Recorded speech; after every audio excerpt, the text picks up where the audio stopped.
Assalamualaikum warahmatullahi taala wabarakatuh dan salam sejahtera kepada semua yang menonton bicara pendidikan 4.0 at IPG-KPT yang dimuat naik di laman YouTube channel ULDP IPG-KPT. Dan untuk pengetahuan tuan-tuan dan puan-puan yang sedang menonton bicara pendidikan 4.0 ini, pada hari ini kita akan mengupas satu isu yang agak menarik, iaitu inovasi dalam PDPC Sains. Dan untuk pengetahuan tuan-tuan dan puan-puan, saya Azrai bin Azmi, merupakan pensyarah Jabatan Sains IPG-KPT, bersama dengan seorang tetamu yang akan mengupas tentang inovasi dalam PDPC Sains, iaitu Cik Roziah binti Anwar.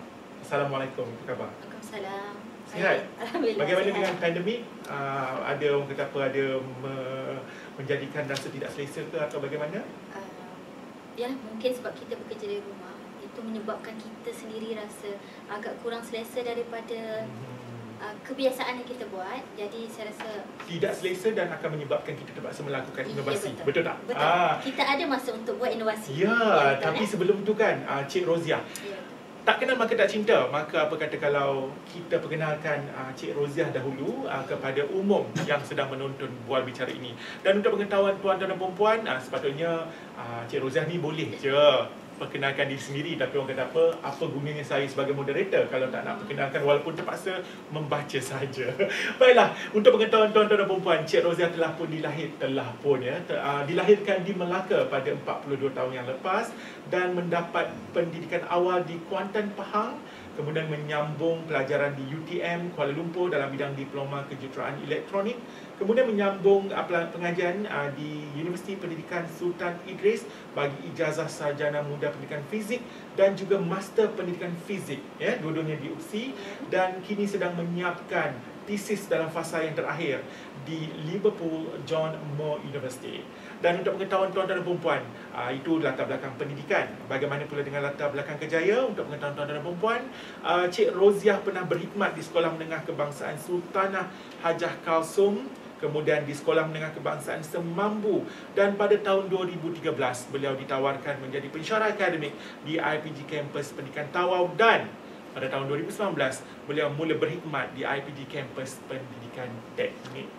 Baiklah tuan-tuan dan puan-puan, Kurt Lewin pernah menerangkan kepada kita pada tahun 1961 tentang teori perubahan organisasi, di mana kata Kurt Lewin ada 3 fasa dalam teori pembaharuan, iaitu teori perubahan organisasi, iaitu yang pertamanya pencairan, yang keduanya peralihan, dan yang ketiganya pembekuan. Dan ketiga-tiga fasa ni adalah untuk pembaharuan pembudayaan di sesebuah organisasi. Maknanya Kurt Lewin daripada tahun 1961 sendiri dah mengatakan bahawa betapa pentingnya perubahan itu dilakukan. Dan kalau kita pada hari ini, kita akan katakan kita lakukan inovasi untuk sesebuah organisasi. Itu organisasi. Jadi bagaimana pula Cik Roziah tentang inovasi dalam pendidikan? Mengapa perlunya inovasi dalam pendidikan ini? Okey, kalau kita tengok Cik Azrai, inovasi ni bukan perkara baru. Okey, mungkin ada setengah cikgu kata, oh inovasi, takut. Bila dengar perkataan inovasi tu, dah mula takut. Jadi apa itu inovasi sebenarnya? Inovasi ini datang secara naturally. Okey, kita sebagai guru, sekejap lagi saya akan bincangkan macam mana kita nak mencongkil, akhirnya kita boleh menghasilkan satu produk yang bukannya kita rasa satu proses yang susah. Ya.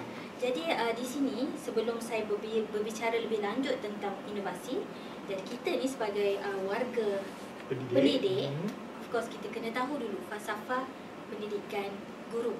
yang selari dengan falsafah pendidikan negara. Dan Cik Azrai masih ingat lagi tak falsafah pendidikan guru? Saya ingat, tapi alangkah lebih baiknya kalau Cik Roziah mengingati saya. Okay. So untuk warga pendidik semua, di sini kami ada sertakan juga, boleh baca, iaitu guru, kita ingin melahirkan guru berpekerti mulia, berpandangan progresif dan saintifik. Ini yang saya tegaskan, progresif dan saintifik, bersedia menjunjung aspirasi negara serta menyanjung warisan kebudayaan negara, menjamin perkembangan individu dan memelihara sebuah masyarakat yang bersatu padu, demokratik, progresif dan berdisiplin. Ini memang sudah ada dalam falsafah pendidikan guru, dan kita sebagai guru sentiasa ingatlah. Okey, mungkin ingat. Kalau kita lupa, kita baca, tak ada masalah. Dan di mana yang saya nak tegaskan di sini ialah progresif dan saintifik. Okey.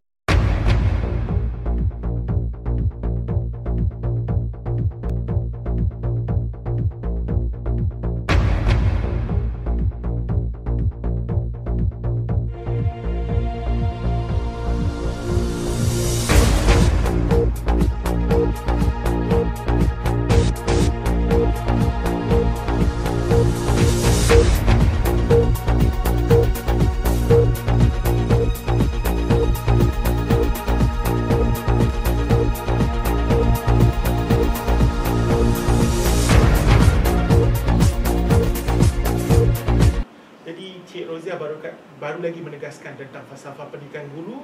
Guru mesti berpandangan progresif dan juga saintifik. Tapi dalam masa yang sama, semasa membuka bual bicara tadi, Cik Roziah katakan tentang ketakutan dalam kalangan guru tentang inovasi. Jadi mungkin sebenarnya ketakutan ini berpunca daripada mereka tidak tahu sebenarnya apa inovasi itu sendiri. Jadi boleh tak Cik Roziah menerangkan kepada audiens kita tentang apa sebenarnya inovasi dalam pendidikan? Okey. Kalau kita tengok inovasi itu sendiri, inovasi itu adalah, kalau kita tengok dalam bilik darjah ialah ada satu alat bantu mengajar yang boleh membantu murid-murid belajar dengan lebih baik. Biasanya alat bantu mengajar ni dalam berbentuk maujud, ataupun mungkin sekarang kita dah banyak perisian-perisian tertentu yang cikgu boleh bangunkan, dan ini pun kita boleh namakan sebagai satu inovasi. Yang sebenarnya apa-apa yang cikgu dah buat di dalam bilik darjah tu sebenarnya, sedar tak sedar, cikgu dah buat pun inovasi. Seperti alat bantu mengajar cikgu. Cuma, macam mana kita nak membezakan di antara ini alat bantu mengajar yang biasa ataupun ini adalah alat yang inovasi. Okey? So, biasanya inovasi ni kita ada banyak. Ya, kalau kita tengok inovasi kita dalam pengurusan bilik darjah contohnya. Tak semestinya alat untuk bantu mengajar. Kita ada alat pengurusan bilik darjah. Contoh, okey, ada pelajar guru pelatih. Dia telah membuat satu alat, Chapel, kita namakan Chapel, di mana guru pelatih ni setiap kali masuk untuk praktikum, dia rasa pelajar terlalu mengambil masa yang lama untuk mengasah pensel mereka. Okey, jadi apa yang pelajar ni buat, kita nampak ialah dia ambil elektrik punya sharpener. So dia buat dan dia ubah supaya dia jadikan itulah tempat pelajar boleh apa panggil dia, untuk mengasah pensel, mengasah pensel dan juga menjimatkan masa. Dan sangat menjimatkan. Okey, nanti kita akan bagilah video tu di mana cikgu-cikgu boleh rujuk macam mana kita kata inilah inovasi. Sebenarnya nampak simple, tapi dia mengurus pengurusan masa dalam bilik darjah. Okey, dan biasanya alat ni dia dapat mengatasi masalah yang timbul semasa PDP. Itu kalau untuk alat bantu mengajar. Kalau yang tadi lebih kepada pengurusan masa cikgu. Tapi kalau bagaimana pula dengan alat? Contoh, biasanya alat ni, biasanya apakah suatu alat yang boleh menyebabkan guru-guru dapat membantu murid-murid ni mengatasi masalah dia untuk subjek itu. Okey? Jadi Cik Roziah, kalau ikutkan, setiap guru akan buat refleksi pendidikan. Betul Dia akan buat refleksi pengajaran. Setiap hari kita akan buat refleksi pengajaran, dan sebagai pensyarah juga kita tak terkecuali untuk membuat refleksi pengajaran. Jadi bila kita membuat refleksi pengajaran, kita tahu akan ada kelemahan. Okey? Jadi bila kita tahu akan adanya kelemahan, maka kita perlu atasi kelemahan tersebut. Betul tak? Jadi, tapi mungkin itulah orang kata apa, titik tolak inovasi. Jadi tetapi mungkin mereka tidak faham itulah titik tolak inovasi. Jadi mungkin Cik Rozia boleh membantu kepada mereka-mereka yang mungkin kurang faham tentang titik tolak itu. Jadi boleh Cik Rozia terangkan tak bagaimana sebenarnya guru-guru ini boleh membuat inovasi? Okey. Sebenarnya kalau kita ni sebagai proses seorang guru, ini yang kita nak namakan sebagai satu big concept. Okay. Big concept. Di mana kalau di paparan kita boleh lihat ada 3 proses sahaja. Saya tidak akan ambil proses thinking skill yang complicated, sebab bagi saya bila kita memberikan satu kompleks, satu design, satu proses yang nampak kompleks, cikgu akan merasakan inovasi ni amat susah kita buat. Sedangkan benda ni hanyalah datang secara natural, secara semula jadi, yang memang kita lumrah sebagai cikgu, memang benda tu kita buat. Macam Cik Azrai cakap tadi, terutama dia adalah refleksi. Okey, di sini kita akan memula bagaimana proses yang pertama, iaitu refleksi. Okey.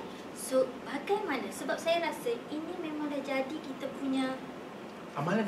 Ya betul, amalan guru-guru. Setiap kali lepas mengajar kita memang perlu buat refleksi. Macam mana refleksi, bagaimana pun penerimaan murid-murid dalam bilik darjah, macam mana aku mengajar hari ini, macam mana semua. So refleksi tu dah menjadi satu amalan harian pada kita. Jadi kenapa kita tak gunakan yang ini? Dan akhirnya kita cuba menghasilkan satu alat inovasi yang boleh membantu cikgu. Ada titik mula dah ada. Ya, titik mula dah ada. Teruskan sampai habis. Kenapa tak habis? Jadi macam teruskan sampai habis. Betul. Macam mana? Boleh tak Cik Rozia cerita macam mana nak teruskan daripada titik mula? So biasanya selepas refleksi, bila kita memikirkan masalah-masalah daripada refleksi tadi, so biasanya kita akan cuba apakah cara untuk kita menyelesaikan masalah yang timbul dalam refleksi tadi. Mungkin kita kata bahan alat bantu mengajar kita tidak menarik, contohnya. So dia sudah menjana kita satu ke proses pemikiran yang seterusnya, iaitu menjana idea untuk menjadi lebih inovatif lah. So di sini cikgu hanya perlu congkir sedikit, asah sedikit keupayaan, kekreativitian cikgu untuk step seterusnya, iaitu daripada idea tadi, macam mana pula kita nak membuat bahan ataupun produk akhir ataupun apa-apa alat bantu mengajar yang boleh kita bantu. Semua kalau kita tengok refleksi tadi, kita reflect apa pengajaran kita, kemudian kita dapat idea. Ini naturally, betul Cik Azrai? Yes, betul. Macam kita nak selesaikan masalah dan apa kita punya solution akhirnya. So ini adalah proses yang saya boleh share dengan cikgu-cikgu, sebab bagi saya ini adalah proses kita sebagai cikgu yang kita terlupa sebenarnya benda ni semua dah ada. Cuma akhirnya cuba habiskan akhirnya dengan menjadi satu produk lah. Mula-mula kita buat refleksi, kemudian kita jana idea yang inovatif. Okey, kemudian kita hasilkan produk. Itu langkah-langkah, 3 langkah yang Cik Rozia kata. Kalaulah ketiga-tiga langkah tu kita dah buat setiap hari, jadi cikgu pun kata, oh sebenarnya aku dah buat inovasi sebenarnya setiap hari. Jadi penting sangat ke? Jadi mungkin dia orang timbul satu persoalan ni, aku dah buat dah pun inovasi setiap hari. Jadi sebenarnya penting sangat ke refleksi kepada inovasi ni? Kerana tadi Cik Rozia kata itu adalah langkah pertama. Jadi penting sangat tak refleksi ini dalam penghasilan inovasi? Cik Azrai, personally saya rasa semua warga pendidik memang setuju. Sebenarnya refleksi memang sangat penting. Sebab refleksi ni kita dah diajar sejak kita menjadi guru pelatih lagi, di mana kita perlu mengasah refleksi kita. Dan kita tengok pun dalam masa kita belajar ada banyak jenis refleksi, cara menulis. Tapi yang dah jadi amalan pada cikgu di sekolah, teruskan. Cuma kita nak, kenapa refleksi ni penting? Dia akan dapat biasanya menghasilkan perancangan pengajaran yang lebih baik pada esok harinya. So ini yang menyebabkan kita kata kenapa refleksi itu penting. Menjana idea-idea inovatif untuk menghasilkan alat bantu mengajar biasanya. Dan kita biasanya cikgu bila dia dah buat macam ni, dan biasanya refleksi ni cikgu akan memahami keperluan murid-murid yang pelbagai. Contoh, adakah murid yang tahapnya lebih rendah, tahap kefahaman yang lebih rendah, sesuai kita nak buat approach strategi macam ni. So di sini bila cikgu reflect, sebab saya sendiri faham, saya yakin semua cikgu-cikgu di luar sana memang mempunyai tahap refleksi yang tinggi. sebab dah menjadi kita punya nature. Yes. Kita Cuma jangan tulis objektif tercapai. Ya, Objektif tercapai. ya betul. Kalau boleh kita nak lebih Detail. detail. Ya, betul. Ya, di mana dia lebih detail ni kita akan nampak dia akan membawa apakah proses seterusnya. Ya, Ya, betul. kita nampak lebih terarah. Dan kata murid-murid tidak dapat menumpukan perhatian di dalam kelas kerana apa? Contoh kan. Timbullah big why di situ. Yes, timbul dekat situ. Kenapa? Ya. Mungkin di situ cikgu akan memikirkan cara-cara, mungkin tidak semestinya inovasi dalam bentuk modul. Inovasi boleh bentuk dalam macam-macam. Saya kata inovasi Amalan. urusan. Ya, amalan. Yang itu yang kita nak cikgu-cikgu terapkan dan menjadikan satu budaya. Dan ini bukan budaya yang baru. Budaya ni sebenarnya cuma macam mana kita nak membudayakan benda ni. Bila kita nampak, bila guru-guru dah start dengan inovasi, dengan reka cipta, kita nampak pelajar-pelajar kita akan tengok cikgu kita sebagai role model. Bila dia jadikan kita role model, macam mana kita tengok? Mungkin bila dia tengok cikgu siapkan alat bantu mengajar tadi, aku rasa aku boleh buat lagi bagus dari cikgu ni. Okey, kita nampak macam mana kita boleh membuat duplikat kepada pelajar tadi, dan pelajar akhirnya cikgu, boleh tak saya nak buat macam ni? Kan? Kita dah nampak budaya berfikir tu dah transfer, dah beralih kepada pelajar. Walaupun dia bermula dengan proses Ya, pemerhatian. betul. Dari pemerhatian. Itu sebab kita sebagai guru kena sentiasa mempelbagaikan kaedah, sentiasa mempelbagaikan inovasi kita. Sebab saya yakin ini adalah proses kita. Okey, sebab setiap hari kita memang nak yang terbaik. Saya tak pernah pun dengar ada cikgu tak apalah, buat je lah kadang tak. Saya yakin semua cikgu akan buat yang terbaik the next day. Biasanya ya. So biasanya kalau macam ni, biasanya cikgu boleh mengambil kira masalah-masalah selepas kita ambil semua lah. Macam tadi ambil kira pelajar ni boleh ke tak, pelajar yang ini adakah inovasi yang dia buat untuk kelas yang pertama, tahap yang lebih tinggi sesuai untuk tahap yang lebih rendah. So di sini cikgu akan cuba reflect balik. Adakah sesuai? Kalau tak sesuai, okey, macam mana cara dia? Okey, dan sini dia akan akhirnya membina satu cara yang kreatif untuk cikgu tu, dan akhirnya memotivasikan murid-murid tu. Mungkin tidak semestinya mungkin murid pandai atau bukan murid yang mempunyai tahap kecerdasan yang lebih tinggi berbanding dengan rakan-rakan yang lebih rendah, akan termotivasi dengan alat kita. Itu sebab kita perlu reflect. Ya, kadang-kadang mungkin murid pandai dah biasa sangat, cikgu dah biasalah dengan cikgu punya inovasi. So macam mana? Jadi macam ni, Cik Rosia, kalau kita bercerita tentang inovasi, maafkan saya, tentang refleksi. Jadi untuk titik tolak kepada inovasi ini adalah refleksi. Jadi mungkin kita boleh bantu anak-anak guru pelatih kita. Jadi mungkin kadang-kadang kita, kalau boleh, kita elakkanlah mereka daripada macam objektif tercapai. Itulah sahaja ayat ni dalam refleksi setiap hari. Jadi kalau zaman saya belajar sebagai guru pelatih dan juga saya menjadi pencara pembimbing, selalunya kita ada beberapa bahagian kan. Macam what I have done, macam tu kan. Okay. Jadi mungkin untuk sedikit input kepada guru-guru pelatih. Jadi bagaimana refleksi yang baik bagi pandangan Cik Rosia? Refleksi yang baik sebenarnya dia lebih terarah. Ya, refleksi ni dia terarah. Maksudnya kita nampak bukan secara general. Okey, bukan secara orang kata kita bagi macam Cik Azrai cakap tadi, objektif tercapai, ataupun kita kata okey, contoh 25 orang murid berdapat menjawab soalan dengan baik. Macam mana dengan 25 daripada 30? Macam mana dengan 5 orang lagi? So kita sentiasa terlupa apa yang kita nak buat dengan 5 orang yang belakang. Okey, 25 daripada 30 orang murid telah berjaya menjawab 3 daripada 2 soalan, 2 daripada 3 soalan. Ya. So, dan macam mana dengan 5 orang tadi? So, apa yang cikgu nak buat dengan 5 tadi? So, di situ yang kita nampak kelemahan bila kita menulis refleksi, kita terlupa nak mencari solution yang ketinggalan tadi. Ya. Jadi kita cuba lebih detail, dan di situlah kita akan nampak bila refleksi tu tadi, yang tu saya cakap tadi timbul tadi. Dari refleksi timbullah kepada idea, dan daripada idea akhirnya dia akan buat satu approach strategi. Itu yang kita nak guru-guru pelatih kita, dan guru-guru kita pun mungkin dulu dalam buku pengajaran kita ada buku pengajaran Cik Azrai dulu sikit je kolom belanja, kita tak boleh nak tulis banyak. Betul ya? Kadang-kadang itu saya kata mungkin kita tidak membudayakan penulisan jurnal. sepatutnya kita sebagai guru, saya rasa saya setuju kalau kita menulis journal kita sendiri, Jurnal mingguan kita, maksudnya? jurnal mingguan, di mana di situ sebenarnya kita akan dapat reflect diri kita lebih baik.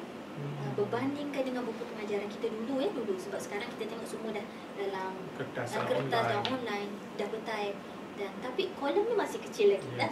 Sebab bagi saya refleksi ni perlukan masa yang saya tertarik dengan Cik Rozan kata kolom yang paling kecil dalam sesuatu orang kata apa, borang pengajaran ataupun orang kata apa, kalau dalam online tu, dalam online lah, secara online adalah refleksi. Seolah-olah kita meletakkan refleksi tu sangat tidak penting. Saya nampak di situ. Jadi mungkin tentang tentang katakanlah macam what, who, when, why and how untuk sesuatu pengajaran ni, adakah penting untuk kita lakukan perkara-perkara tersebut dalam pengajaran? Okey, ini sangat-sangat penting lah. Ini biasa pun dari dulu kita dah memang dia biasa kalau untuk kita buat soalan-soalan karangan. Kita kata cuba buat 5W 1H. Okey, di situ kita akan kembangkan kita punya perenggan. So di sini juga kita boleh buat untuk refleksi kita. Okey, Cik Azrai ada pen kan? Saya ada pen. Okey, mari kita sama-sama kita buat refleksi. Cikgu-cikgu di luar sana pun saya mohon kita buat sama-sama. Macam tu dengan Cik Azrai jugalah. Saya tak boleh. Saya kena buat refleksi juga. Kita sama-sama cikgu, kita nak bagi cikgu-cikgu ni semangat. Okey. Tapi saya janji saya tak akan buat refleksi. I have done. Ataupun objektif tercapai. Okey. Mari kita buat sama-sama. Okey. Berdasarkan 3 proses kita tadi, iaitu refleksi, lepas tu dari situ kita dapat jana idea dan seterusnya apa yang kita nak buat untuk selesaikan masalah daripada refleksi tadi. Boleh tak saya bagi Cik Azrai sikit masa dah. Cikgu-cikgu minta tolong kita minta semua cikgu-cikgu kita buat sama-sama. Okey. Ni macam moderator ke kena buat kerja? Kita kena buat sama-sama. Kena bagi semangat ke cikgu-cikgu di luar sana tu. Okey, tapi macam ni Cik Rozia. Dia ada macam helah-helah diri sikit lah. Cik Rozia, selalunya macam saya menulis refleksi ni, orang kata apa, saya selalunya macam saya akan analyse, kemudian saya buat proses yang macam mungkin detail, takut ambil masa. Jadi saya rasa saya tak nak ambil masa cikgu-cikgu daripada mendengar ataupun menunggu saya membuat kerja.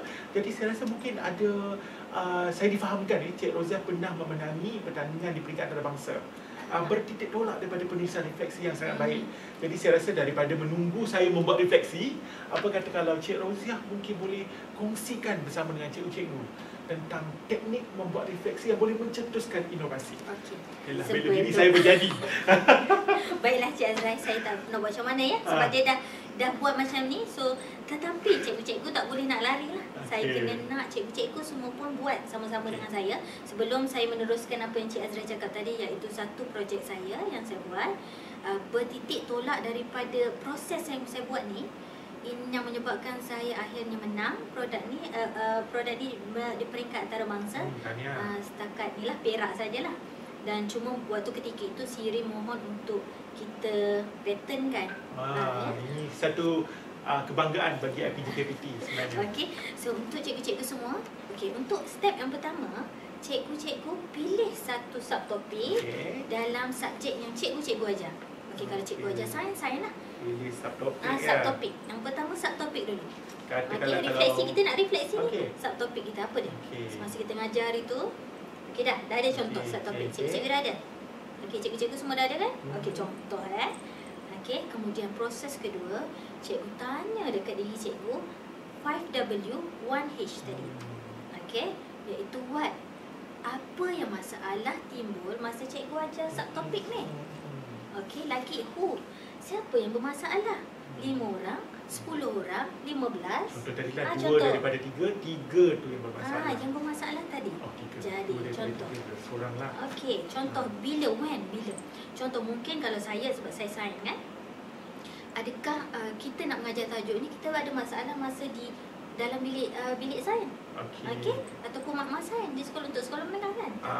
Ataupun dalam bilik darjah. Mengikut fasa pun boleh juga kot. Macam fasa pencetusan idea mungkin. Mungkin boleh. Di mana dekat sini kita tengok ada masalah. Kemudian why? Kenapa cikgu rasa kita perlu untuk ubah atau apa yang perlu kita buat untuk mengatasi masalah daripada subtopik yang kita pilih tadi. Yes. Okey. Dan kemudian baru how tu nanti kemudian. Okey, kalau cikgu dah dapat menjawab semua kelima-lima soalan ni tadi, yang simple je tadi kan, dari kita reflect, bagi subtopik, kemudian kita bagi soalan untuk diri kita, 5W, 1H tadi. Okey, dah terjawab semua tu, kemudian cikgu pergi how. Bagaimana cikgu ingin menyelesaikan masalah daripada topik yang cikgu buat refleksi tadi. Okey, so adakah cikgu nak buat ABM? Adakah cikgu nak buat kaedah pengajaran kooperatif atau PAK21 contohnya? Ataupun ada setengah orang buat tak tahu. Boleh jadi juga. Okey, itu di mana kita tengok kebanyakan cikgu-cikgu biasanya terberhenti di fasa kedua, iaitu bila bertanya, masalah belajar ni, masalah ni tidak diselesaikan. Tidak diselesaikan. Itu saja proses yang perlu cikgu selesaikan. Mungkin cikgu rasa benda ni agak susah. Okey, tetapi saya rasa kalau benda ni dijadikan amalan, sebab benda ni jadikan amalan dan budaya, insya-Allah suatu hari nanti saya percaya cikgu tidak akan rasa kekok lagi tentang inovasi ni. Okey, ataupun mungkin cikgu keliru juga ke inovasi tu apa? Inovasi ni satu alat yang boleh memudahkan untuk menyelesaikan masalah, sesuatu masalah tadi lah. Kalau dia dapat menyelesaikan masalah tu, dah boleh kita kirakan sebagai inovasi. Tetapi dia orang kata, macam mana pula yang saya buat ni sama pula dalam YouTube yang ada tu. Okey, macam mana cikgu nak jadikan inovatif tadi? So, apakah kemudian kat situ kita nilai dari reflect. Adakah dia sesuai untuk murid kita tadi? Macam mana kita nak ubah supaya dia jadi menarik? So, apabila cikgu dah ubah daripada konsep asas, kita boleh kirakan dia sebagai inovasi juga. Okay, ya? So, kita tak dikira sebagai ciplak. Kita dah ubah daripada konsep asas inovasi tadi. Okey, boleh dapat jelasan? Faham. Jadi, Cik Rozia, jadi alat ataupun amalan yang kita ubah ini ataupun kita kita lakukan inovasi ini, kita mengharapkan alat ataupun amalan ini berjaya untuk memberikan penambahbaikan kepada pengajaran kita. Tapi boleh jadi tak alat dan amalan ini tidak juga berjaya? Ya. Cik Azra, of course lah, kita ni manusia biasa. Ya, betul. Kan? Kita manusia biasa memang sentiasa kadang-kadang ada sentiasa mencari alasan. Itu kan itu yang biasa, mencari alasan untuk tidak buat, meletakkan pelbagai alasan, menggunakan alasan tu untuk tidak melaksanakan. Sayang ya, kita ni sebagai cikgu memang sayang betul kalau kita tidak sama-sama dalam falsafah kita tu sendiri. Okey, falsafah pendidikan tadi. Itu pentingnya kita tanam ke benda ni semua. Mungkin kita tak apa, kita recall balik semula. Tapi Cik Azra, saya terlupa. Saya kata saya nak share saya punya tadi. Okey, boleh. Jadi saya faham maksud Cik Rozia tadi. Maksud sebelum kita share tadi, kita kalau tak berjaya, maksudnya Cik Rozia kata jangan terus give up. Ya, kita lakukan amalan ataupun penambahbaikan terhadap alat yang lain pula untuk kita capai objektif untuk membantu pelajar kita. Jadi Cik Rozia, apa kata kalau kita dengar sharing daripada Cik Rozia yang Cik Rozia janjikan untuk share? So untuk saya sharekan ni, kita bermula dengan tadi soalan pertama saya tadi, iaitu apa subtopik. So kalau cikgu-cikgu sekalian nampak di paparan tu, saya pilih tajuk medan magnet. Okey, medan magnet ni apa masalah ni, kenapa? So bila saya reflect, bila saya melakukan ini dalam bilik darjah, dalam saya mengajar tingkatan 4 masa tu ya. So ini adalah untuk projek saya untuk tingkatan 4. So saya nampak untuk projek ni bila dilakukan di dalam makmal tak proper. Maksudnya saya terlalu banyak masalah yang saya hadapi. Okey, contoh dia. Baru nak tanya. Antara contoh masalah ni. Okey, contoh masalah kalau kita tengok gambaran, ada gambar-gambar yang saya bagi ni. So kalau yang pertama kita tengok murid-murid bila dia melakukan sebuk kita letak ni untuk projek di mana pelajar perlu melihat corak magnet di atas kertas dengan kita meletakkan sebuk besi di atasnya. So Cik Azra pernah buat tak ni kan? Pernah kan? Okey. Biasanya Cik Azra buat atas kertas ke? Yes. Kan? So kita tengok Cik Azra tahun bila buat atas kertas? Tahun saya buat atas kertas. Berulang. Sentiasa berulang. Okay. Itulah sedangkan caranya. saya mengajar, tak ada bahan lain. Ada bahan tu tapi bahan tu rosak. Okey, jadi saya kata macam mana kita nak selesai? Kita bermula daripada what happened? Kenapa jadi macam ni? Kenapa masalah ni timbul? Okey, sebab satu kita tengok tak ada satu alat yang spesifik untuk kita buat supaya dia nampak dalam keadaan yang, maksudnya dalam alat tu tidak perlu kita letak macam pelajar tu buat lah. Sebab kalau kita tahu bila pelajar dia start buat, dia tabur besi, ada kemungkinan dia tabur besi atas meja. So itu dah timbulkan apa? Timbulkan kotor. Dan apabila kalau pelajar tu sentuh, Cik Azrael apa jadi? Sentuh sebut besi tu. Dan keadaan sekarang ni kita tak boleh menyentuh dan kita terpaksa untuk sanitize tangan. Dan kan? juga mungkin dari segi PDP pula mungkin objektif tidak capai untuk kita melihat medan magnet itu sendiri. Contoh kalau kita sentuh, lepas tu letak pula mata. Betul, sangat berbahaya. So sebut besi tu dari segi keselamatan pula. So di sinilah pelbagai, bila saya nampak ada masalah-masalahnya, kadang-kadang corak magnet tu tak jadi. Sebut besi je terlempar, membazir di atas lantai meja. Ya betul, meja di dalam makmal. Dan kadang-kadang pelajar dia ambil, tak apa cikgu, saya gunakan magnet tu, dia ambil, dah jadi permainan lah.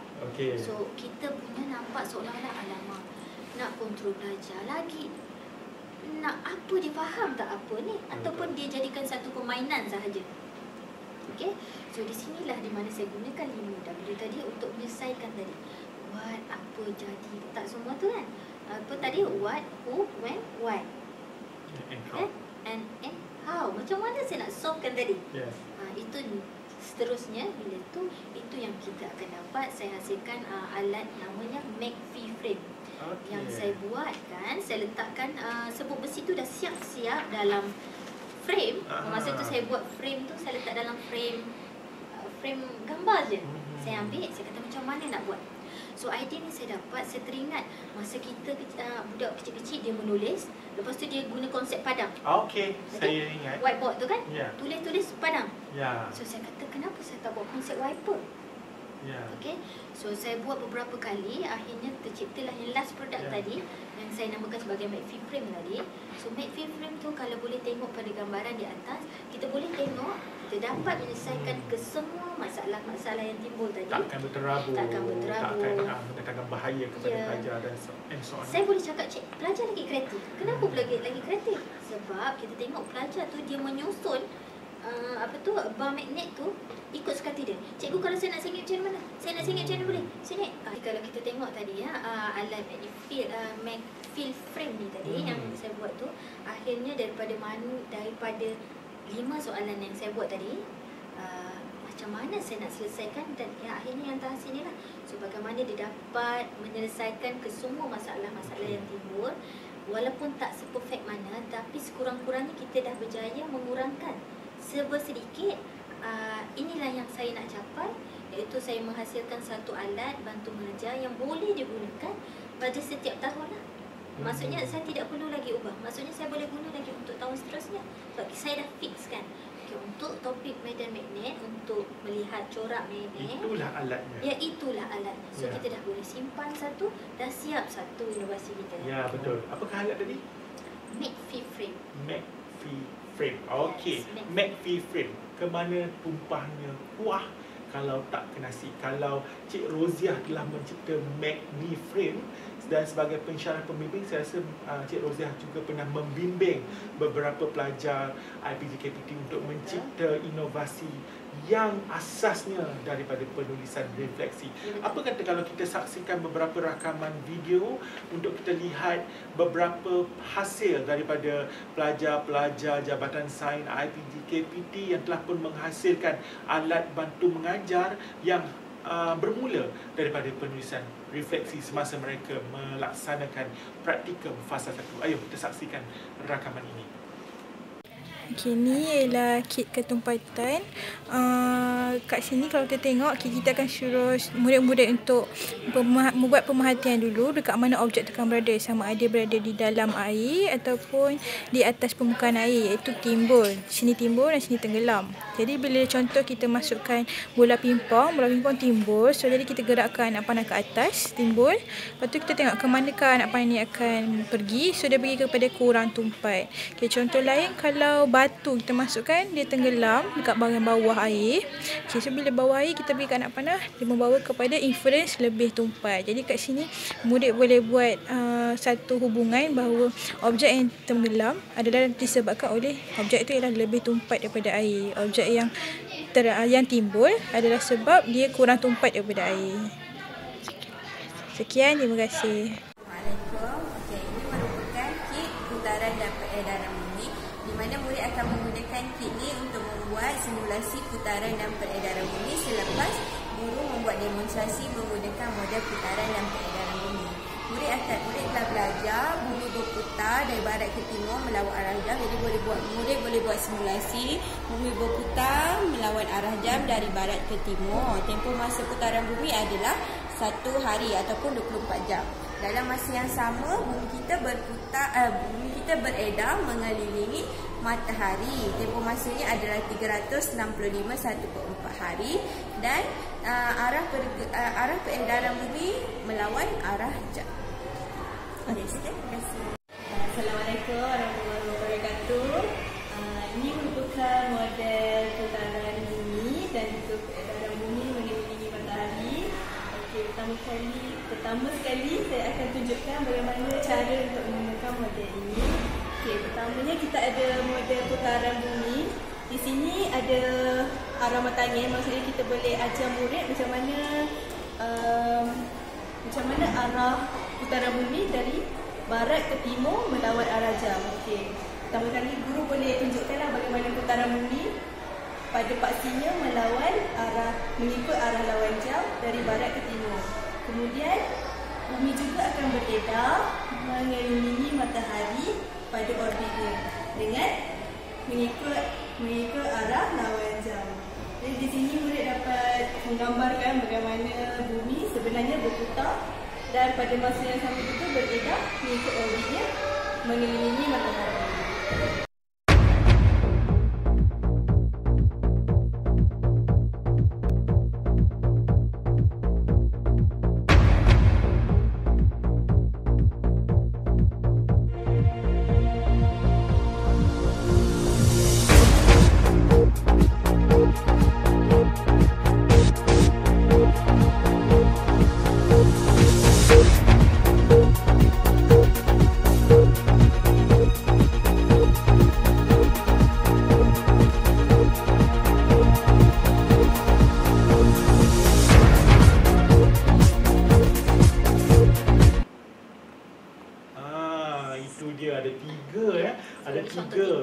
Itu sebenarnya hanya 3 saja contoh. Sebenarnya hampir kesemua pelajar IPG KPT, terutamanya Jabatan Sains, semasa mereka berada dalam praktikum fasa 1, mereka melakukan inovasi yang orang kata titik tolaknya bermula daripada penulisan refleksi. Jadi mungkin Cik Rozia boleh memberikan sedikit komen ataupun sedikit refleksi ke atas ketiga rakaman video tadi.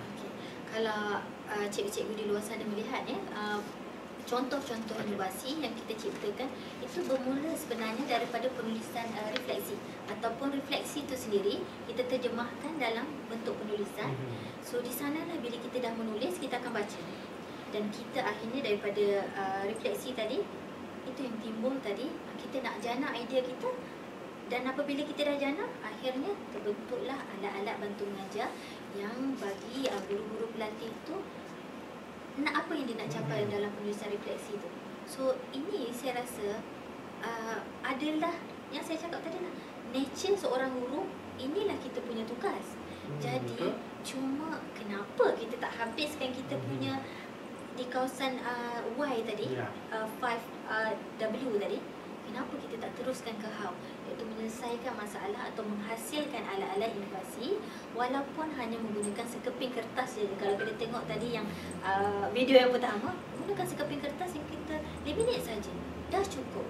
Itu pun inovasi ke? Semua orang terkejut, itu pun inovasi? Ya betul, itu adalah inovasi apabila dia dapat menyelesaikan masalah yang timbul macam mana ataupun nak memotivasi murid.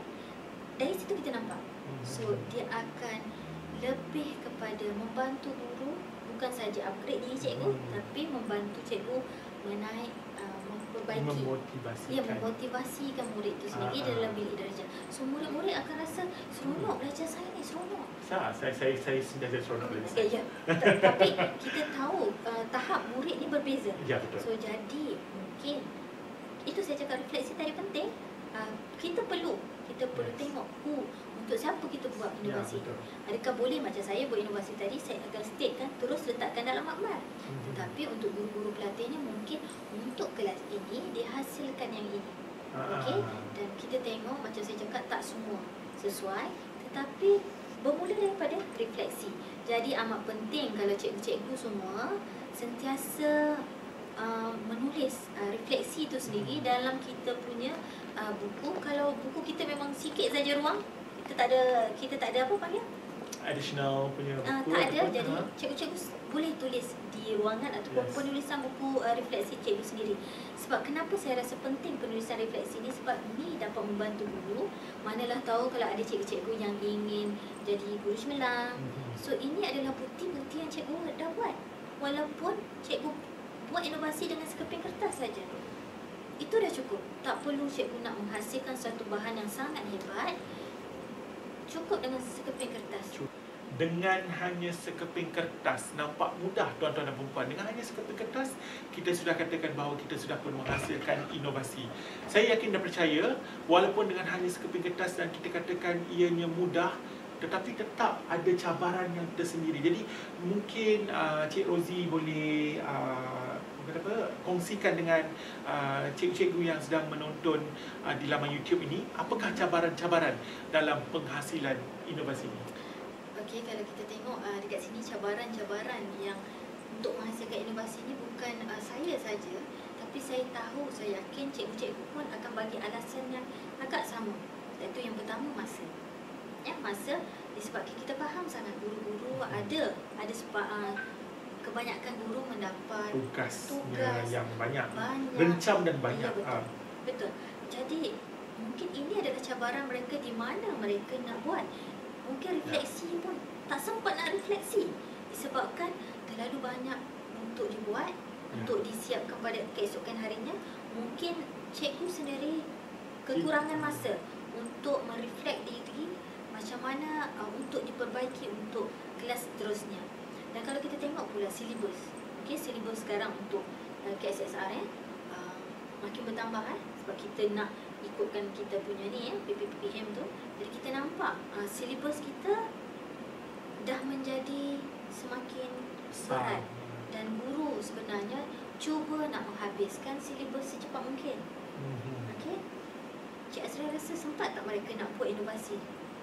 Saya rasa macam walaupun berkendak, kadang-kadang disebabkan tekanan dan bebanan yang terlalu banyak mungkin telah mengekang mereka untuk melaksanakan ini. Ini cabaran-cabaran yang kita rasa yang timbul. Kenapa kita faham kita tahu tak semua cikgu memberi alasan untuk tidak buat, tapi kita faham inilah antara cabaran tadi, masa, silibus dan lagi satu, dan of course tiada kepakaran. Mungkin cikgu tidak pernah didedahkan apa itu inovasi. Dan mungkin dia dah buat tapi dia tak tahu itu adalah inovasi. Betul. Saya rasa cikgu-cikgu di luar sana mungkin rasa saya tak pernah buat inovasi. Tapi cikgu terlupa mungkin alat bantu mengajar yang cikgu buat tadi, walaupun simple, tak pernah ada dekat mana-mana, dan cikgu buat khas untuk murid-murid itu tadi, itulah sebenarnya inovasi cikgu. Itu mungkin kebakaran tu mungkinlah tak semua orang ada tapi saya yakin kita dalam proses untuk melahirkan guru-guru yang inovatif. Dan sekarang IPG kita memang sentiasa melatih guru-guru pelatih kita untuk ke arah yang lebih ini, dan saya yakin suatu hari nanti dia akan jadi satu budaya. Walaupun kita tak adalah menggunakan segala model yang complicated, tetapi cukuplah dari refleksi tu tadi cikgu boleh hasilkan inovasi tadi. Ialah kalau kita ikutkan, kalau peringkat lebih tinggi, kalau nak masuk pertandingan inovasi, mungkin model yang kita gunakan 3 tadi tak cukup. Betul. Okey, mungkin orang kata tak kuat. Tetapi yang penting bukan untuk kita memenangi. Kalau menang itu adalah satu bonus, tetapi yang penting adalah untuk kelangsungan ataupun kemenjadian murid-murid kita. Itu yang penting sebenarnya. Sebab proses PDP ni memang kita sentiasa nak dijalankan, bukannya untuk kita masuk pertandingan. Okey, jadi cuma kita perlu dokumentasikan, cikgu simpan, dan inilah memang yang cikgu buat tadi. So lagi satu saya tengok kurangnya ganjaran lah. Kalau kita tengok di sini kita punya pihak pentadbir. Okey. Pihak pentadbir, mungkin pihak pentadbir tidak menghargai atau memberikan galakan kepada cikgu-cikgu ni untuk membuat. Apa cikgu buat ni semua kan? Mungkin kita tak tahu ya. Mungkin di sinilah menyebabkan bila tiadanya kurangnya ganjaran daripada pihak sekolah, PPD, menyebabkan guru-guru ni rasa kenapa dia perlu meneruskan ataupun cuba masuk ke pertandingan-pertandingan seterusnya, sedangkan cikgu-cikgu semua sudah membuat inovasi itu tadi. Okey, dan satu lagi mungkin yang kita dah bincang tadi, ada keliru sikit. Apakah yang kita maksudkan sebagai inovasi? Betul. Apa dia tu inovasi? Buat suatu benda yang baru. Ya, betul, inovasi suatu benda yang baru. Tetapi kalau benda tu memang dah ada, tapi cikgu improvise atau menambah baikkan sesuatu alat tu yang memang cikgu gunakan dan cikgu tak ada pun idea tu dalam mana-mana, itu pun nak kita kirakan sebagai satu inovasi. Bila kita adapt daripada idea-idea orang untuk kita sesuaikan untuk murid-murid kita.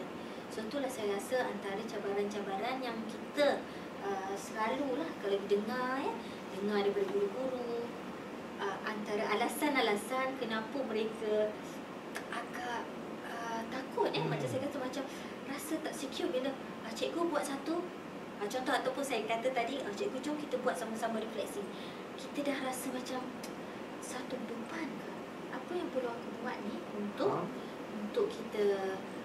kita meneruskan inovasi kita. Terima kasih Cik Rozia di atas perkongsian sebentar tadi berkenaan dengan inovasi dalam PDPC Sains. Baiklah Cik Rozia, kalaulah ada guru-guru yang sedang menonton dalam channel YouTube ini ingin menghubungi Cik Rozia mungkin untuk bertanya dengan lebih lanjut tentang inovasi dalam PDPC, jadi boleh tak Cik Rozia kongsikan bagaimanakah untuk menghubungi Cik Rozia? Bagi guru-guru di luar sana yang berminat untuk kita sama-sama lah untuk saya share dengan cikgu-cikgu dengan lebih lanjut, so cikgu-cikgu boleh hubungi saya melalui email yang tertera, iaitu aimilarosie@gmail.com. Okay? aimilarosie.gmail.com @gmail.com. Saya pun dah tersasul. Tersasul itu perkara biasa, tetapi perkara yang luar biasanya kita berkongsi ilmu kepada anda semua. Dan begitu juga tuan-tuan dan puan-puan, saya ingin berikan satu kata-kata kepada anda. Anak murid kita sebenarnya selalu terlupa ya, Cik Rozi dan juga semua rakan-rakan guru di luar sana. Kadang-kadang anak murid kita suka bertanya berulang-ulang setiap hari. A, B, C. Cikgu, lepas C huruf apa? Kita memberitahu kepadanya. Lepas C adalah D. Esoknya dia bertanya lagi. A, B, C. Cikgu, lepas C huruf apa? Kita beritahu lagi. Huruf D. Sayang, huruf D. Lepas C huruf D. Tuan-tuan dan puan-puan, kanak-kanak terlupa, anak murid kita terlupa, dan kita memberitahu kepada mereka. Itu adalah perkara biasa. Tetapi percayalah, perkara biasa inilah yang akan menjadikan negara kita luar biasa, kerana kita mentamadunkan ilmu dalam ketamadunan kita. Itu yang ingin saya sampaikan kepada semua. Begitu juga dengan inovasi. Mungkin inovasi yang kita cipta ataupun kita hasilkan hanya dengan menghasilkan sekeping kertas, itu juga adalah mungkin perkara biasa di mata orang lain. Tetapi percayalah, dengan hanya sekeping kertas yang biasa itulah akan melahirkan anak-anak murid yang luar biasa masa depannya. Dengan itu, cukuplah sampai di sini dahulu Bual Bicara @IPGKPT di laman YouTube channel ULDP IPGKPT. Saya Azrai Azmi Ahmad bersama tetamu iaitu Cik Rozia mengucapkan ribuan terima kasih kepada yang sudi menonton kami, dan insya-Allah kami akan bersama anda lagi dalam mana-mana siri Bual Bicara @IPGKPT di laman YouTube channel ULDP IPGKPT. Dengan itu, sekian, wabillahi taufiq wal hidayah. Wassalamualaikum warahmatullahi taala wabarakatuh. Terima kasih. Assalamualaikum. Terima kasih Cik Rozia.